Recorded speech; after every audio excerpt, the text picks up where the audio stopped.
Glória a Jesus. Queremos cumprimentar os nossos irmãos internautas com a paz do Senhor, as nossas congregações, a Igreja Sede, a Igreja Mãe, manda um abraço, aleluia, para a congregação ali de Pernambuco, que foi inaugurada ontem. Ô glória, graças a Deus, né? Que as mãos de Deus continuam abençoando os irmãos aí de Pernambuco, de Betânia. Mandamos um abraço também para os irmãos aí de Jacinto, Minas Gerais, para os irmãos também de Maristela, de Minas, Taperinha, os irmãos de Macuco. E queremos mandar um abraço também para os nossos irmãos de Marataízes, que estão em festa, né? Completando 15 anos. Glória a Deus, uma igreja ainda jovem, mas poderosa em Deus, graças a Deus, né? Glória a Jesus. Hoje nós vamos estar falando sobre o rei Belsazar. Eu queria convidar os irmãos a se colocar sobre os seus pés. Glória a Deus, aleluia. Vamos pedir a nossa irmã missionária Miriam para nos dar esse apoio aí na mídia, passando os slides para nós. A consequência destruidora do prazer carnal. Nós temos 3 tópicos com seus subtópicos, tá? Mas os 3 tópicos que nós temos, que nós vamos abordar hoje, o primeiro, o banquete de Belsazar e o hedonismo. Segundo tópico, o enigma na parede, o mistério, né, na parede. Terceiro e último tópico, a sentença divina.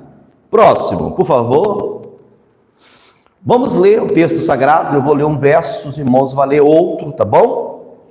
Pedir para vocês deixarem a Bíblia aberta. Ali nós temos a Bíblia ali, mas é porque no decorrer dos estudos, para ficar mais fácil, já fica aí aberto no livro do profeta Daniel.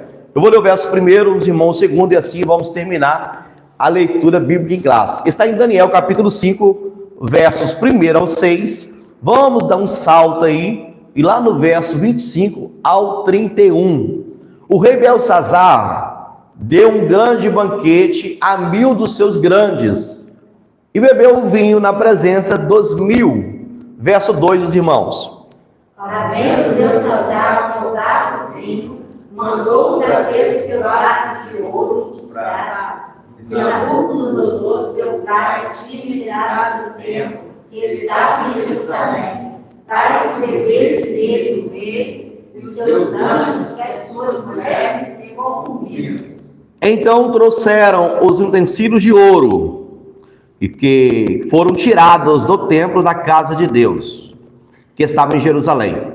Beberam neles o rei, os seus grandes, as suas mulheres e concubinas. Concubinas são as escravas que os reis tinham acesso a elas.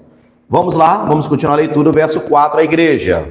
Beberam o vinho e deram louvores aos deuses de ouro, e de prata, de bronze e de ferro, de madeira e de ferro. Na mesma hora, apareceram uns dedos de mão de homem, e escreviam defronte do carquiçal na estucada parede do palácio real. E o rei via a parte da mão que estava escrevendo. Verso 6, os santos. Então se mudou o semblante do rei, e os seus pensamentos turbaram, a língua dos seus nomes se relaxaram, e os seus joelhos bateram um no outro. Ficou assim, ó. E brincou, né? Ele brincou com o pecado. Próximo. Esta, pois, é a escrita que se escreveu. Mene, mene, tekel e parsim. Essa é a revelação daquilo.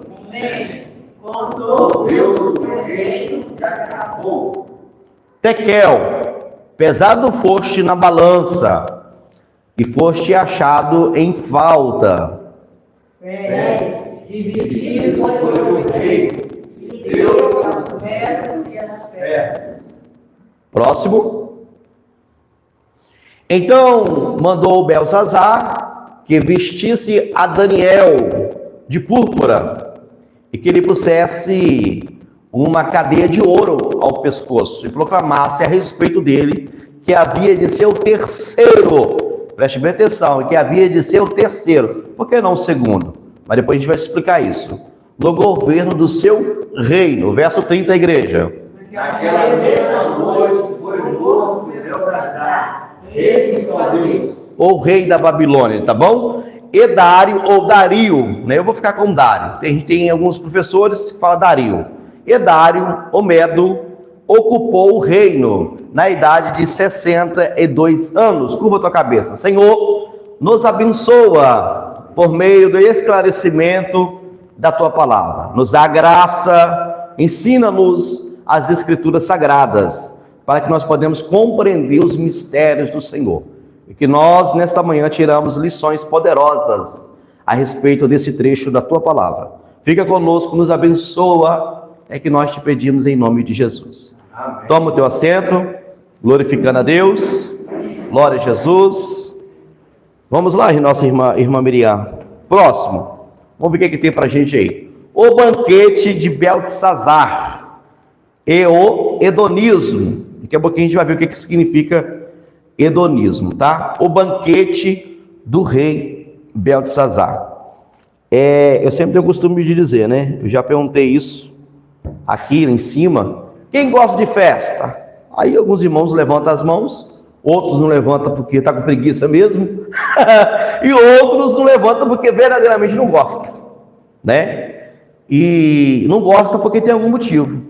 Talvez algum trauma, talvez participou de uma festa que teve briga, né? Teve confusão, teve derramamento de sangue. Algumas por causa da presença da bebida, das drogas. Então, às vezes a pessoa tomou trauma de festa. E eu tenho o costume de falar, se você não gosta, aprenda a gostar, porque lá no céu vai ter uma festa, irmão Cláudio. Vai ter uma grande festa, conhecida como as bodas do Cordeiro. Uma mesa muito grande, preparada. Nós vamos se sentar na mesa com os antigos, os santos do Antigo Testamento. Jeremias, Elias, Moisés. A Bíblia diz isso, nós vamos se sentar com eles.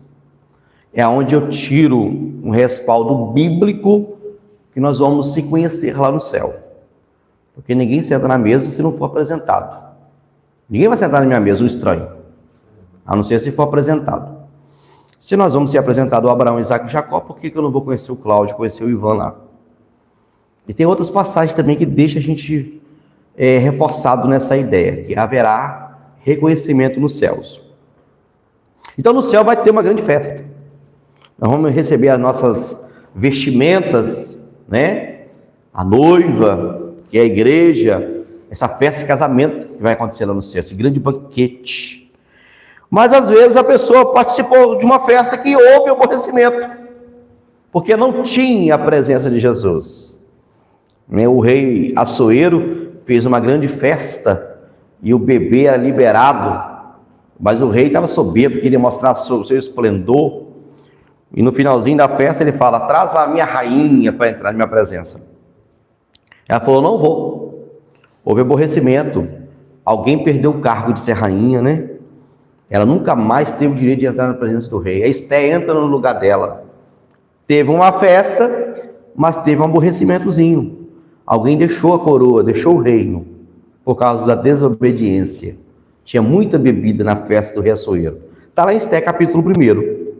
Uma outra festa também, que teve um aborrecimento. E que aborrecimento, né? Herodes fez uma festa, bebeu demais, diante dos seus convidados. A sua enteada dançou, agradou a turma dele, o Herodes fez uma palavra precipitada por causa do efeito do vinho, porque o vinho, a bebida, rouba o teu sentido, né? Então o Herodes falou com ela, moça, pede o que você quiser, até metade do meu reino que eu te dou. A mocinha consultou a mãe falou assim, pede a cabeça de João Batista. João Batista está sempre pregando contra nós, falando que nós estamos em pecado, né? E ali aconteceu, houve a morte de João Batista naquela festa. Deus não estava naquela festa, por isso que teve morte. Hoje vamos falar de uma festa que Deus não estava também. E esse rei aí, tem um ditado aí, que as pessoas falam, ele pisou na jaca. Esse rei aí lambeu os beiços ainda. Ele pintou 7. Uma festa que Jesus estava e deu tudo certo. Graças a Deus. Deu um probleminha assim, mas ele chegou e resolveu, né? Nem o mestre Sala entendeu aquele negócio. Foi o casamento. Ele foi convidado. Então, festa que tem Jesus, irmã Thelma, tem sucesso. Aleluia! Tem alegria, tem contentamento, tem gozo. Quantas pessoas falam, já ouvi falar, não vou fazer mais festa? Foi aborrecimento. Convida Jesus. Convida Jesus para essas festas, que vai dar tudo certo. Jesus, Deus não estava nessa festa. Olha lá o tema lá, ó. Uma festa carnal e irresponsável. E houve uma tragédia grande nessa festa. Era para, na ideia do rei, era para ser só alegria, só festa, mas teve derramamento de sangue. No decorrer da festa carnal, o rei, embriagado, ordenou que fosse trazidos vasos de ouro e de prata saqueados do templo em Jerusalém, pelo rei Nabucodonosor. O homem ficou doido, irmãos. O homem não podia beber, não. E eu conheço pessoas que têm contato com a bebida, se transforma, né, de uma forma que você fala, Jesus, como é que está essa pessoa desse jeito? Tem uns que bebem igual aquele caranguejinho, uruçá que fala, ou uruçá. Como é que é o nome do caranguejo, irmãos?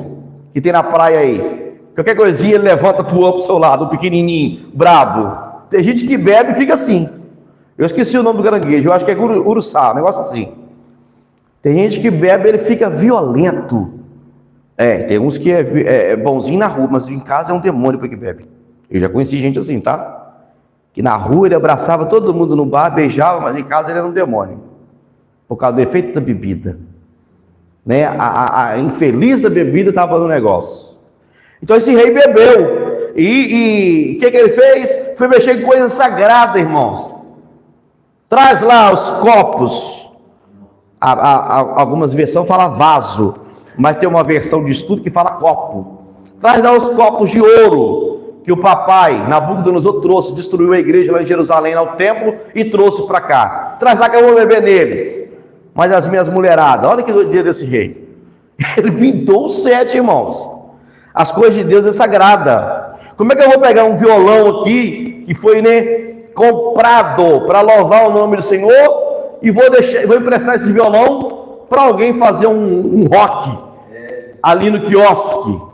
Vou tocar lá para todo mundo arrastar o pé, beber e estimular eles à traição, a usar drogas. Não pode, é sagrado.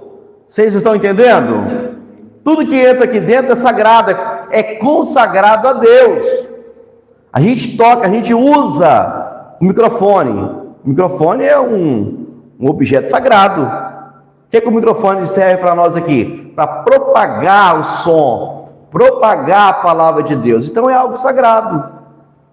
Então ele foi mexer naquilo que é sagrado. Ele perdeu o juízo.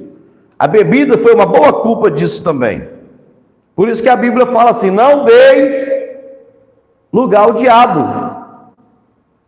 Ele entra no corpo de uma pessoa por uma simples tragada num cigarro. Ele entra no corpo de uma pessoa e o utiliza daquele corpo por apenas um gole. Deu um gole e já deu legalidade para o diabo entrar.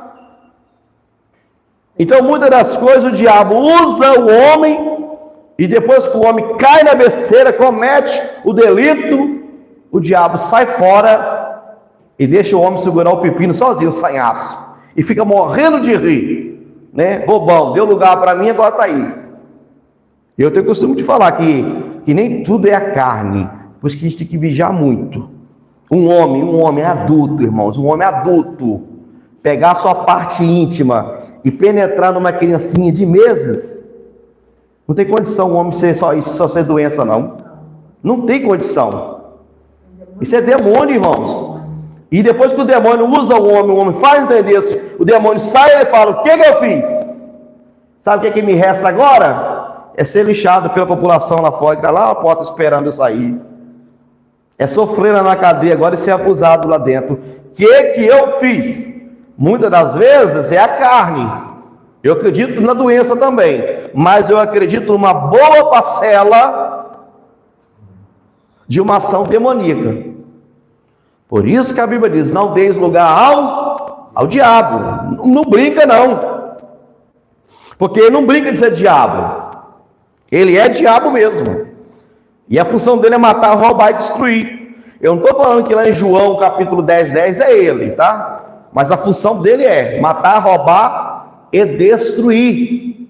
Então nós temos que vigiar. Esse rei não vigiou, irmã missionária Miriam, bebeu todas e falou, traz lá, que eu vou beber vinho naquele copo. Foi um abuso. De forma irresponsável, Belsazar e seus convidados profanaram esses vasos sagrados ao utilizá-los para beber vinho e render culto aos seus ídolos. José Flávio, eu estou gravando essa mensagem, já está ao vivo no YouTube.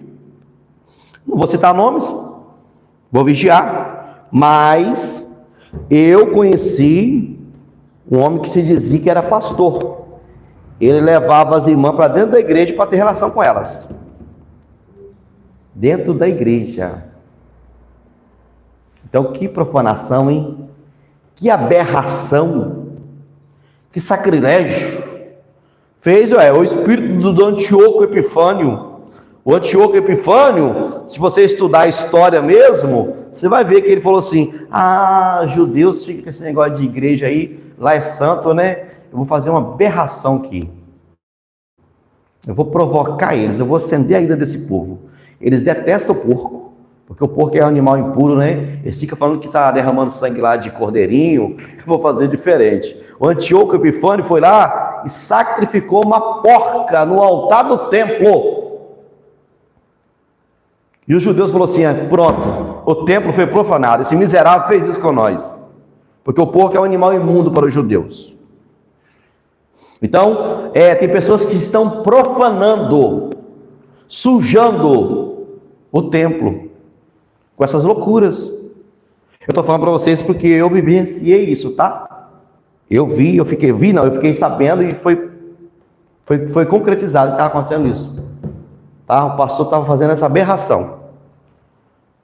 De forma irresponsável, tá? Nesta ocasião, enquanto Nabonido, que Nabonido entra um homem na história agora do nada? Deixa eu te explicar. Por que quando Daniel revelou a escritura que estava na parede, o rei falou assim, esse rei, né, sem juízo, falou assim, você vai ser o terceiro do meu governo, porque ele era o segundo. Na verdade, quem era o chefe mesmo, o rei mesmo, era o Nabonido, tá bom? Se você estudar um pouquinho de uma forma mais detalhada, você vai entender que Nabonido, que era filho de Nabucodonosor, esse Belsazar, na verdade, a Bíblia diz que era filho, mas na verdade ele era neto. A Bíblia tem esses negocinhos mesmo, tá, irmãos? Você pode ver que o próprio Abrão, ele vai falar assim, Ló, nós somos irmãos, e para não haver contenda entre nós, você vai para lá, eu vou para cá. E eles não eram irmãos. A Bíblia fala também que ele era tio e sobrinho, tá bom? Então, na verdade, quem era o rei mesmo era o Nabonido, o primeiro. O outro era como se fosse um auxiliar dele, tá bom? O Beltesazar, o que fez a festa. Esse aqui não estava presente no momento. Talvez em alguma viagem, a gente não sabe, administrativa, o filho aproveitou e fez aquela festa, fez aquela aberração. Quem até aqui entendeu, diga amém. Amém? Amém? Qualquer dúvida aí, é só levantar a mão, que nós vamos esclarecer e tirar a sua dúvida. Nesta ocasião, Nabonido encontrava-se ausente da Babilônia. Belsazar promovia o seu festejo com mulheres e amigos, satisfazendo as suas paixões, mesmo diante de um momento conturbado para o Império Babilônico. Na ocasião, os medos e os persas preparavam a invasão da cidade. Segundo historiadores, a festa teria, isso aqui é alguns historiadores, tá? Segundo historiadores, a festa teria sido realizada como forma de demonstração de confiança perante os exércitos de Ciro. Deixa eu te explicar. A Pérsia, o Império da Pérsia, com os medos, com a cidade da Pérsia, da Média, dois povos. Os medos, que é da cidade da Média, país da Média, com o persa. Dois reinos, dois impérios se uniram para derrubar a Babilônia. eles já estavam sitiando a cidade para invadir. Esse rei fez essa festa, segundo alguns historiadores, só para mostrar assim: olha como eu estou com medo dos reis. É uma forma de abuso. Você está entendendo? Nós somos confiantes com as nossas muralhas aqui da Babilônia. Ninguém entra na Babilônia. Babilônia tem os seus portões de bronze, seus ferrolhos de ferro, tem muro e antimuro. É a única cidade que tinha muro e antimuro, era a Babilônia. Então esse rei fez essa festa enquanto os inimigos estão cercando a cidade, só para mostrar: vocês não nos preocupam, ninguém consegue destruir nós. Enquanto eles estão cercando aí, nós estamos festejando. Vocês veem que nem com a arma na mão a gente está. Ele não vigiou também, ele acreditou no potencial da Babilônia, porque a Babilônia realmente era uma fortaleza, tá? Por isso que Nabucodonosor foi comer capim, porque ele falou assim: ninguém destrói a minha Babilônia, ninguém entra e invade na minha terra. A Babilônia é uma grande fortaleza, a cidade que eu edifiquei. Deus falou assim: está se gabando, vai comer capim junto com os animais, tira sua mente de homem, coloca o coração de animal, e você vai achar que você é um animal, e vai ficar 7 anos pastando e tomando sereno nas costas, e sendo... Não é que os inimigos já estavam dentro da cidade, mas eles já acamparam já ao redor da cidade, com a intenção de invadir a Babilônia, tá bom? Próximo. Uma festa profana. Como muitos, Belsazar deixou de se levar pelos desejos e pela imprudência. Seu festim degenerado, regado de luxúria, bebida e muita comida, acabou por profanar os utensílios sagrados de Israel. Tendo crescido no palácio, Belsazar, isso aqui é importantíssimo, tendo crescido no palácio, Belsazar tinha consciência do que estava fazendo. Possivelmente sabia da humilhante experiência de Nabucodonosor com Deus. Provavelmente, irmãos, ele ouviu falar do que aconteceu com Nabucodonosor. O meu avô, né, a Bíblia fala que é pai, mas nós entendemos que é avô. Nabucodonosor, vamos ficar como pai. O meu pai, Nabucodonosor, ele foi comer capim, porque se engrandeceu. Ele ficou com as unhas grandes, ficou peludo e foi viver com os animais num período de 7 anos, porque ele não deu glória a Deus, ele não reconheceu que é o céu que manda. Foi estudo semana passada, né? Então, provavelmente, esse rapaz conhecia, mas ele não se rendeu ao Deus, né? Que humilha, que abate o soberbo. Ele não se rendeu. Porém, ainda assim, resolveu deliberadamente cometer um ato de sacrilégio. Sacrilégio é uma aberração, demonstrando falta de reverência em desafio direto às leis divinas. Poxa, ele sabendo que o Nabucodonosor foi comer capim, perdeu o seu trono, porque foi mexer com Deus, porque se engrandeceu, dizendo que não tinha Deus e não tinha nenhuma divindade que destruía suas portas de bronze e despedaçava os seus ferrolhos de ferros e não entrava em Jerusalém. Ele poderia ter pensado assim: poxa, Nabucodonosor mexeu com Deus, foi comer capim, então esse Deus é poderoso mesmo, né? Ele tira o coração de homem, coloca o coração de animal, e o meu avô lá, o meu pai, ficou, né? Os soldados, os capitães iam lá na selva buscar Nabucodonosor, o Senhor é nosso rei, tem um trono te esperando. Não, eu sou um animal. Ele achou que ele era um animal e comia capim junto com os animais. A Bíblia diz isso, que ele comia erva junto com os jumentos. Então esse rapaz, ele mostrou falta de reverência. Provavelmente, tenho toda certeza que ele sabia dessa história que aconteceu com Nabucodonosor. E ele vai agora desafiar o Deus de Israel. Beber com as suas concubinas, ele já estava fazendo errado. Agora ele faz mais errado ainda quando ele fala: traz lá os copos de ouro, que foi tirado lá de Jerusalém, do templo, e traz para mim beber com essas mulheradas aqui. Aqui ele assinou a sua sentença. Amém ou amém? Amém? Glória a Deus. Vamos lá, vamos continuar nosso estudo. O perigo do hedonismo. O que é hedonismo? E a gente está vendo isso muito, tá? Vamos lá. O banquete extravagante de Belsazar simboliza a busca pelo prazer carnal. e a indiferença espiritual na sociedade atual, imersa em uma cultura orientada ao prazer. Vamos ver o que significa o hedonismo. O hedonismo é uma doutrina e, ao mesmo tempo, uma forma de viver que coloca o prazer como o principal objetivo da vida. O que significa hedonismo? É a busca desenfreada pelo prazer carnal, tá bom? Os hedonistas defendem que a coisa mais importante na vida é a conquista do prazer e a fuga do sofrimento. Não, o mais importante, é a ideia deles, o mais importante na minha vida é eu fugir de sofrimento e ter uma vida só de prazer. Olha que coisa do diabo. Satisfação só da carne, satisfazer só a carne, né? Eu tenho costume de falar que as lutas vêm para nos colocar mais crente, mas eles querem fugir do sofrimento, mas o sofrimento serve para nos aproximar mais de Deus. Não há vitória sem luta, sim ou não? Para você receber a sua vitória, você tem que passar por uma, senão não existe vitória. Por que teria um motivo de ter vitória se não teve luta? Ô irmãos, a paz do Senhor! Eu quero contar aqui que eu recebi uma vitória. Então você passou por uma luta. Sim ou não? É, irmãos? Sim, ué. Vamos compartilhar, irmãos. Vamos interagir, amém?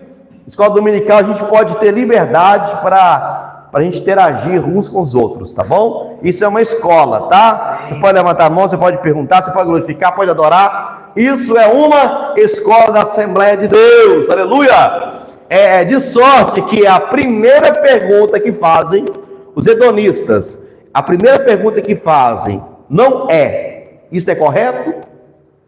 Mas sim, trará prazer? Você vai convidar um hedonista, e tem muito hedonista hoje em dia, tá? Você vai convidar um hedonista para um negócio, ele não pergunta assim: mas e aí, é certo isso? Não. A primeira pergunta dele: e aí, vai dar prazer? Tem luxúria? Vai ter orgia? Vai ter pecado? Vai ter prazer? Vai ter satisfação da carne? Aí eles estão dentro. Porque hedonismo é a busca desenfreada do prazer. Hoje, vamos ler, irmãos? Chega a hora da igreja, aleluia! Vamos lá, vou contar até 3, você vai ler aqui, ó, para nós, hein? Para não dar sono. Vamos lá, 1, 2, 3. Hoje vemos muitas manifestações onde o prazer imediato e a busca por satisfação pessoal supera considerações morais e espirituais.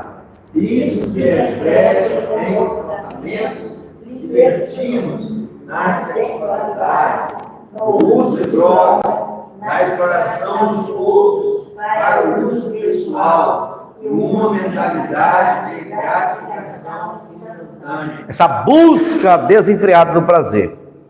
Por isso que tem pessoas que colocam o cigarro de maconha na boca ou pó de cocaína no nariz, ele quer toda hora depois. Ele quer essa busca desse prazer momentâneo. Eu tenho o costume de falar, de ensinar isso, que as drogas te tiram da realidade, te leva para uma fantasia. Depois ela passa o efeito, você volta para a realidade. Você fala: a realidade é essa, mas eu quero a fantasia é melhor. Você volta a usar. Você está entendendo? A droga te tira você dessa realidade aqui e te joga você numa mentira. Por isso que as pessoas ficam nessa doideira caçando droga, porque depois ele volta para a realidade. Poxa, a realidade é essa. Não, vou usar de novo para me sair dessa realidade. E a minha mente entrar lá no mundo fantástico de Bob. Eu vou entrar numa outra. Você está entendendo? Por isso que as pessoas não se controlam mais. É a busca desenfreada pelo prazer. Por isso que tem homens que não conseguem mais se casar e ficar com uma companheira só. Porque ele teve experiências, e a busca desenfreada do prazer não vai deixar ele ser fiel a uma companheira só. E assim também vice-versa. Por isso que nós temos que vigiar, porque a Bíblia diz assim que a carne para nada aproveita, para nada presta, como diz a nossa irmã. Mas as palavras de Espírito são palavras de vida. Aleluia! Ela quer levar a gente ao inferno. A carne, né? Eu tenho o costume de falar, irmãos, que a carne, nós temos 3 inimigos. 3 inimigos. Diga assim, nós temos 3 inimigos. Para a carne, o mundo e o diabo. É verdade. Tem um hino que fala assim, liberta-me de mim. Não tem? Tem um hino que fala isso, irmão Cláudio. Liberta-me de mim. É a carne. A carne para nada presta. E em busca da satisfação dessa carne, as pessoas cometem loucuras. Loucuras.